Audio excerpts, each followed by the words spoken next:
Here we have Mary, who is signed onto the computer. Mary wants to create an archive of documents located on her desktop.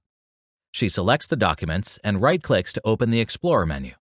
Selecting the Show More options, Mary sees that the 7-zip menu option is not in the menu, so she calls the service desk for assistance. We go to the eProc Management Console, type in Mary's account name to locate and select her computer. Now we go to the Custom Commands, type 7 in the search, and click Enter to find the 7-zip install command. We select the command and click the Run button. The custom command runs immediately on the remote computer, and we can see the progress in the response log. Once completed, we ask Mary to try again. Mary selects the documents and right-clicks the mouse to open the Explorer menu, where she sees the 7-zip menu option, allowing her to create an archive of the selected documents. This concludes our training session. If you want to learn more about our solutions, please go to our website at www.eprocsolutions.com. Thank you.